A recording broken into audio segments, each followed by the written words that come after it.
如果是 YouTuber， 肯定时常会疑惑，为什么频道里面有一些影片流量很高，但是有一些影片流量却很少，非常的不稳定。这到底是为什么？其实控制整个 YouTube 平台运行的就是 YouTube 的演算法，它会决定每个观众能够看到什么样的 YouTube 影片。所以，如果你能够知道 YouTube 算法喜欢把哪些影片推荐给观众观看，那么你就能够掌控 YouTube 这个平台的流量密码，那频道就能获得非常多流量，成长非常快。今天这期影片我会介绍最新的 YouTube 平台演算法，让你知道如何优化影片去获得更多的演算法推荐量。并在影片的最后，我会回答大家最常问到的10个关于 YouTube 平台演算法的问题。自从2005年 YouTube 这个平台诞生以来，在过去的17年里面 ，YouTube 在不断的提高和改进它的演算法。在目前 YouTube 平台演算法最重视提供给观众更好的用户体验。YouTube 演算法会收到实时的反馈，然后根据这些反馈去提供给观众他们最感兴趣的影片。在这里，我想简单和大家一起回顾一下 YouTube 演算法它的演变史，因为只有这样你才会知道为什么 YouTube 会这么做，去决定推荐哪些影片给观众们看。首先，第一个结论就是2005年到2012年，提供给观众高质量的用户体验，其实在开始并不是 YouTube 的动机。在最早的7年里面 ，YouTube 看重的就是影片的点击次数和观看次数。也就是说，如果这部影片能够得到很多点击，还有很多观看，那么 YouTube 算法就会认为这部影片是观众喜欢的影片，就会给这部影片更多推荐量，让更多观众看到这部影片。但是在那个时候，很多创作者发现了这个算法的巨大漏洞，他们意识到了，其实他们并不需要制作高质量的内容才能够获得更多观看量，他们只需要通过点击诱饵类的标题，以及带有一些欺骗性吸引观众的缩图，让更多观众点击观看这部影片，他们的影片就能够获得更多推荐量。因为这种情况在 YouTube 上面大幅度泛滥，所以就导致 YouTube 上面的观众他们用户体验非常差。但是在这7年里面 ，YouTube 平台每分钟能够上传72小时的影片 ，YouTube 的用户群在急剧的扩张。所以为了要保持观众对平台信任，并且保持观众的参与度 ，YouTube 意识到是时候对演算法做出改变了。第二阶段是2012年至2015年，为了解决这种滥用点击和观看，并且改善用户体验这个问题 ，YouTube 在2012年做出了一个重要的更新。YouTube 演算法会非常看重每部影片观众的观看时间，以在整个平台里面所花费的时间。因为 YouTube 认为，如果观众发现这部影片非常有趣、非常有价值，那么他们自然就会花更多的时间观看这部影片，甚至观看完这部影片，就导致有些创作者去试图把影片进行缩短，去更好的让观众看完这部影片；有些创作者会试图把影片拉长，去提高整体的观众观看时间。但在推出之后 ，YouTube 也意识到了这两种策略并不能够有效的提高观众的满意度，因为在平台里面花费的时间并不等于在平台里面花费的优质时间，所以 YouTube 决定再次更改它的演算法。第三阶段就是2015年至2016年。2015年 YouTube 开始直接使用用户调查去衡量观众的满意度，并且优先考虑分享、喜欢或不喜欢这些直接反映的指标。在2016年 YouTube 发布了一份白皮书，里面介绍了 YouTube AI 演算法它的一些内容工作原理。简而言之 ，YouTube 演算法在这个时候变得更加人性化了。它的目标就是找到每个特定观众他们想要观看的影片，而不是有很多人在过去可能观看过的影片。结果在2018年 ，YouTube 的首席产品官就在一个座谈会上有提到，观众在 YouTube 上面70%的时间都花在了演算法推荐给他们影片里面。所以在那个时候 ，YouTube 演算法对于每个观众定制化的推荐，大大的提高了观众的用户体验。第四个阶段，2006年至今，这么多年以来 ，YouTube 的规模快速的扩大，以及受欢迎的程度快速的提高，就导致了越来越多的内容审核问题。因为任何人都能够自由的在 YouTube 上面发布影片，去传播信息，发布他们想要的内容，所以对 YouTube 算法会推荐什么样的影片给观众观看，越来越成为了一个严肃的话题。不仅是对于创作者和广告商，而且新闻媒体还有政府也十分关心。YouTube 在近几年来一直致力于减少有害信息的传播。例如在2009年初 ，YouTube 演算法的变更已经将边缘性内容减少了70%。所谓的边缘性内容就是这个内容并没有完全违反 YouTube 的设计准则，但是包含了一些有害或误导性的信息。如果影片里面还有任何违规内容，那么这些内容就会被删除、取消获利，甚至更严重的惩罚。在了解完 YouTube 演算法它整个的演变史之后，你应该非常清楚了 YouTube 在过去做的每一个步骤，其他的目标都是提供给观众更好的用户体验。YouTube 这整个平台都是以观众为核心的，所以在2023年 YouTube 平台它的2大目标就是为每一个特定观众找到他们感兴趣的影片，并且吸引他们继续观看，留在这个平台上。YouTube 演算法它最重要的使命就是去提供给观众他们最感兴趣、最想要观看的影片，从而让这些观众留在这个平台上越久越好，因为这样这些观众就能看到更多的广告，那么 YouTube 就能够赚取更多的广告收入。是的，就是这么简单。但是为了达到这个目的并不容易， YouTube 每天会收到从观众那里传来的800亿个信号，例如他们在 YouTube 上面搜索哪些关键词，他们观看了哪些影片，没有观看哪些影片，他们反复观看了哪些影片，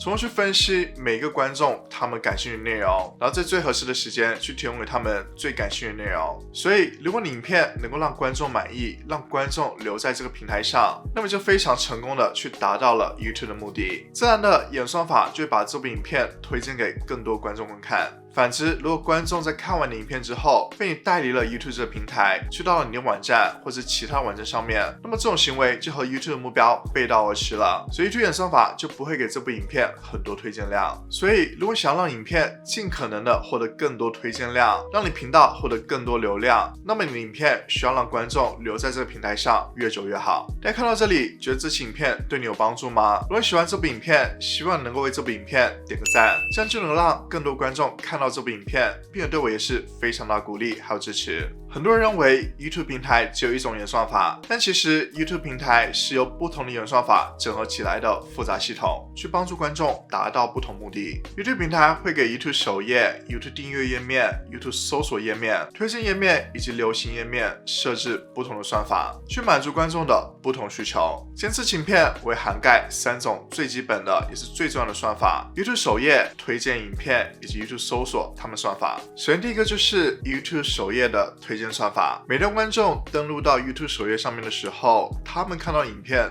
都是不一样的。那么 YouTube 算法是根据什么来决定到底哪些影片会出现在这个观众的 YouTube 首页上呢？所以他会看一下影片的表现， YouTube 会通过影片的展示点击率、平均观看时长、续看率、点赞、到赞以及观众的问卷调查一系列指标去衡量一部影片它的表现。简单来说，如果你发了一部新的 YouTube 影片， YouTube 算法把这部影片展示给了一些观众，这部影片足够吸引观众，也就是说这部影片让观众点击观看了，并且观看了很长的时间，在看完之后也有点赞、分享或者评论，那么 YouTube 算法就认为这部影片是观众喜爱的影片，是优质的内容，就展示到更多的观众 YouTube 首页上面。还有就是通过个性化推荐， YouTube 算法会根据观众在 YouTube 上面的一些观看行为来推断一下这个观众他感兴趣的话题，并推荐一些潜在感兴趣的影片。例如一个观众来到 YouTube 首页上面，他点击了一部美食类的影片，那么当他下一次再回到 YouTube 首页上面的时候，他的 YouTube 首页上面就会多很多关于美食类的影片，比他之前观看那一部影片他的频道里面其他美食类影片，或者说其他美食类的频道他们的影片。如果观众通过 YouTube 搜索完去搜索了投资理财这个关键词，并且观看了一些影片，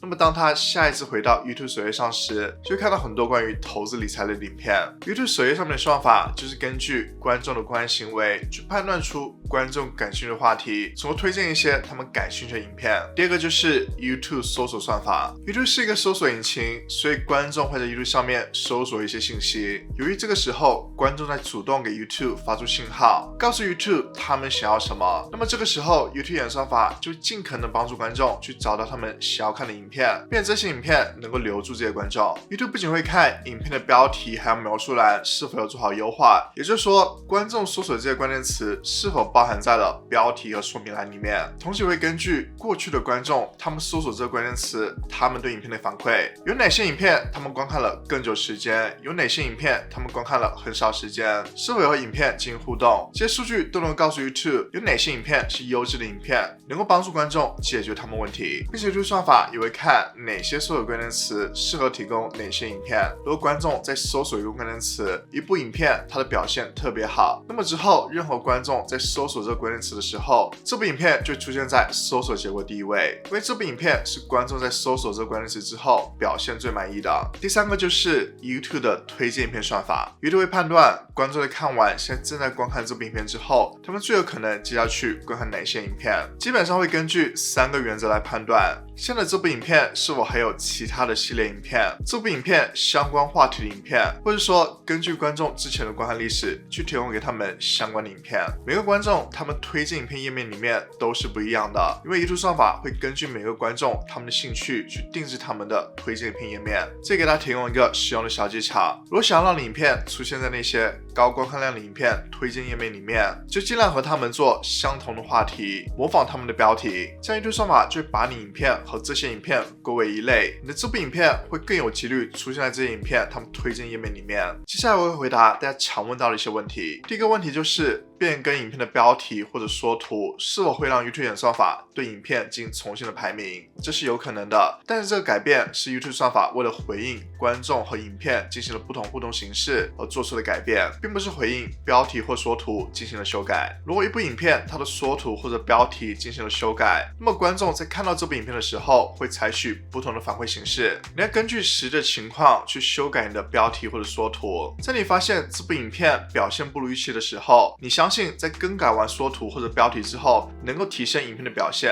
在这种情况下你可以尝试一下修改影片的标题或者缩图，但是如果影片已经表现得不错了，就最好不要修改这些。第二个问题就是被黄标的影片是否影响到影片的推荐量，这是不会的，因为 YouTube 的搜索和推荐系统并不知道这部影片已经开启了获利，不管这部影片是否已经开启了盈利功能， YouTube 的主要目标就是提供给观众他们最感兴趣的影片。如果影片里面包含了一些暴力或者血腥的内容，那么这部影片就会被取消获利。另外 YouTube 演算法会对一些不适合的内容去进行限流，在这种情况下 YouTube 影片推荐量减少并不是因为盈利功能遭到停用，而是说在影片里面有不适当内容。第三个问题就是标签还重要吗？标签已经不再重要了，现在标签的主要作用就是来修正一些拼写的错误。第四个问题就是如果把频道的位置设置成特定的国家或地区，那么是否有利于帮助我的频道去触及到更多这个国家或地区的观众呢？答案是不会的， YouTube 不会因为你设置的国家或地区去决定如何在 YouTube 上面推荐影片。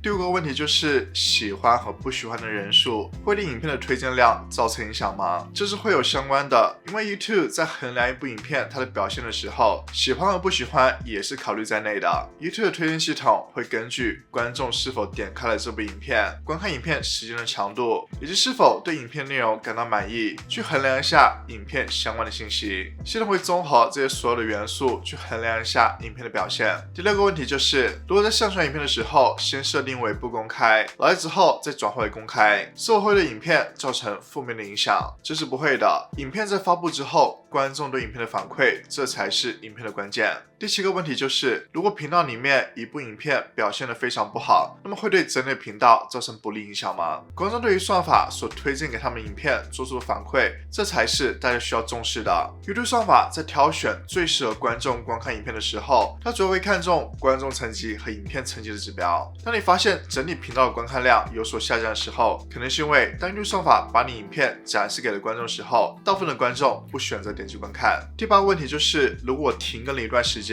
那么会对我频道造成负面的影响吗？其实对于这个问题 YouTube 专门做了调查，他调查了几千个有停更一段时间的频道，发现停更时间的长度和观看次数的变化并没有直接的关系。不过这里大家需要注意，你需要花一定的时间去重新培养观众固定观看你影片内容的习惯。第九个问题就是为什么影片观看次数会比订阅人数少？订阅人数能够展示出有多少的观众因为想要追踪你频道内容而订阅你频道，订阅人数并不能够直接代表观看你影片的人数。根据 YouTube 的调查，每一个观众都会订阅至少10个 YouTube 频道，但并不是每一个订阅的频道当他们有上传新影片内容的时候都会回去观看，其实他们不会再看这频道内容，也会保持订阅的状态，这其实在 YouTube 上面是非常正常的事情。第10个问题就是为什么突然会有一部旧影片流量暴涨？ YouTube 上面的观众对旧影片产生兴趣是非常正常的现象，观众并不会依靠时间的顺序来观看影片，也不会因为影片发布的时间顺序去观看影片内容。如果观众对旧影片产生了兴趣，可能会有以下几个原因。第一个原因就是这部影片它的主题人气上升了。第二个原因就是新的观众发现你频道，并且观看了你大量的旧影片。第三个原因就是当算法向观众推荐这部影片的时候，喜欢点击的人数增加了。第四个原因就是你发布了这个系列里面的新影片，并且鼓励观众去看之前的旧影片。这里大家需要注意，当你的旧影片突然获得很多流量的时候，就去仔细想一想，在接下去应该发什么类型的内容，才能够让这些观众继续回访观看你更多影片内容。这期影片带大家全面了解了 YouTube 的最新演算法，你只有知道游戏规则了，才能够玩好这个游戏。你知道吗？随着 YouTube 演算法的演变，有很多之前的 YouTube 频道经营方法已经不再适用了。有的方法如果你现在继续使用，甚至会导致你频道被限流。所以希望你去看这期影片，